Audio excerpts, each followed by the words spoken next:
Hey everybody, this is Keith Curtis. I thought I would record a quick demo of the script Condefinition to show what it can do, since it's not always obvious from reading and seeing screenshots how it operates when it's in action. So what Condefinition does is it looks for words in the chat log that come from role templates that contain keywords that imply conditions like paralyzed or blinded. And it puts buttons below any of these role templates that allow you to quickly see the definition of the condition or to apply or unapply the condition. And if you have certain helper scripts activated that are in the documentation, you can also automatically roll saving throws or apply damage from something like a fireball, where everybody has to make an individual save. So I have some sample characters up here. This script works with both classic and jump gate, and it will work with 2014 character sheet characters or 2024 character sheet characters, or both of them together in the same game. You can also switch between the 2014 rules or the 2024 rules for defining conditions, and there are ways that you can modify this to run with any house rules you might have. So to give a quick example, let's open up a giant frog here. And actually, let's open up the 2014 giant frog first. All right, so the 2014 giant frog has a swallow attack, which induces the grappled condition and, let's see, the blinded condition. So let's go ahead and click swallow. And you can see that it has gone ahead and it has done what it normally does when you click on that attack. But it also spits out these special buttons at the bottom here. You can see that it can give out the blinded condition or the restrained condition. And if you don't remember, what does the restrained condition do? You can either hover over that button and text tip will come up that shows you what it does, or you can just click on the button and it will whisper to the GM what the restrained condition does. If you want the players to see what the restrained condition does, then on that same button there's a little word balloon. You can click that and it sends the same thing, except it sends it openly for all people to see. And let's say that it has swallowed this poor dryad here. I can select the dryad and you can see that each of these buttons has that word balloon, that main button that defines the condition, and this button on the right, which is the token marker for restrained. And you can see that by clicking that, I can set the restrained condition. I can also set the blinded condition on that selected token. I can also remove them. And if I have multiple targets selected, even though this is a 2014 NPC and this is a 2024 NPC, I can set those conditions on multiple tokens at once and also remove them. So it works for a 2014 character. Let's go ahead and open up the 2024 giant frog. And let's scroll down to that swallow. And we're going to send the description of that to the chat. And you can see it sends a description again, and it also sends the conditions. Now, the 2024 frog also applies the restrained condition, and I've just discovered that the 2014 frog does that as well. I'll put in an update that refines that search that finds the condition. But for instance, now this poor dryad has been swallowed by this 2024 giant frog. I can quickly apply those conditions.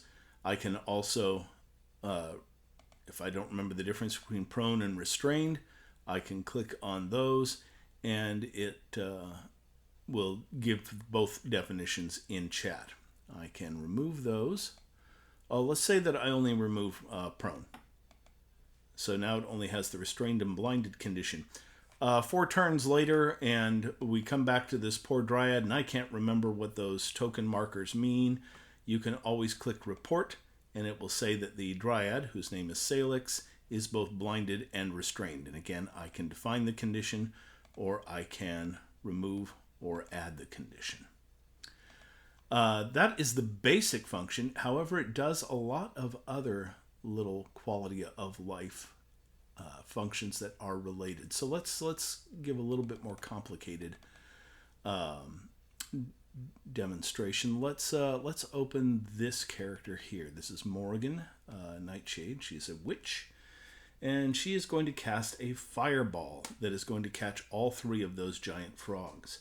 So if I click fireball, it's going to be level 3, and it goes ahead and it sends the attack. Now you'll notice no little buttons came up because the buttons function on descriptions that go into chat. So for instance, if I click either show description, there, that gives me the description of the spell, and now down below you can see that there are a different style of buttons. The pink buttons are not condition buttons. The purple buttons are condition buttons. The pink buttons are for saving throws and applying damage, and these require both group check for the saving throw and the rider apply damage to apply damage to each of the targets. Now, the documentation will tell you where to find apply damage. All of the helper scripts that support this script are automatically installed if you install through one-click. If you install manually, the documentation will tell you what helper scripts you also need to install. So let's say that she has cast this this fireball. It has a saving throw of a DC 15 dex save. I can either just go ahead and click that to have them all make a dexterity saving throw and they all failed. Or if you have the apply damage writer, you can instead click apply damage, the damage button here. And the damage on the fireball was 32. Let's go ahead and put in 32. And it's a half save. I don't have to put in anything else because it already knows the spell save DC and that it is a dex save. I click submit. And it looks like 2 of them have failed and 1 of them has succeeded. And it will tell you this is apply damage that is doing this. But nothing has happened yet. The last thing you need to do is to click apply damage, and you will see that 2 of the frogs, the 2 that failed, have died. The frog, the middle frog, the one who rolled a 19, succeeded on his saving throw and still has 2 hit points left. That is pretty much the nuts and bolts of it. However, there are a couple of other things that you can do here. If I type in condef, all instructions for Condefinition begin with condef -help, we see the configuration panel. From here, you can set which marker set you want to use. For my own convenience, I put in my marketplace set. If you don't own my marketplace set, you don't have it installed, these buttons won't appear, so don't worry about that. If you do want to find my marketplace set, they're the easy to read condition markers on the marketplace by Keith Curtis. So right now, let's go ahead and open the configuration handout. Let's open the handout, and this is the brains of the script. This is what defines the condition and tells the script how to find out if it's needed and what token marker to apply and the name and the definition. Each condition has the name of the condition, for instance, blinding, a search string, and if you're not familiar with regular expressions, just don't worry about editing that at all. The definition of the condition and the name of the token marker to apply. So right now it is set up to use the default status markers, the token markers that come with every Roll20 game. And it is set to use the 2014 definitions. For instance, blinded in 2014 starts with a bullet point. A blinded creature can't see and automatically fails, so forth and so on. If I want to set that to use the generic token markers with the 2024 rules, I click the 2024 button under the configuration. And you can see that the definition is now changed to while you have the blinded condition, you experience the following effects. So I'm going to go back and I'm going to set the blinded condition back on this frog here. And oops, let's scroll back up.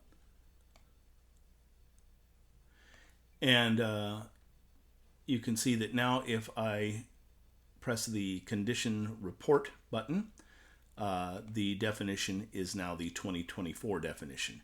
If I switch it back to 2014 and press the report button and press blinded, I have the 2014 definitions. This handout is manually editable. So if you want to use, for instance, if I were to click my marketplace set, and again, this won't even appear unless you are using, unless you have my marketplace markers installed, you'll see that all of the token marker names have changed to the names used in a different set. So if you install your own set and you want to edit the conditions to use that set, and let's say that you have a different marker you use for blinded that's called can't see, you can just click on that, change blinded to can't see. Let's make a hyphen in there. Can't see, and then you update the conditions handout. Now it will look for a token marker that's called can't see. I don't have a token marker called can't see, so that's not going to do anything. So I'm going to reset Condef help. I'm going to reset that back to the 2014 rules and the generic token markers. And then the last thing is I have a help handout which has instructions for all of this, including where to find the applied damage script, and has helpful screenshots. So that's the basic operation of Condefinition, and I hope people find it useful.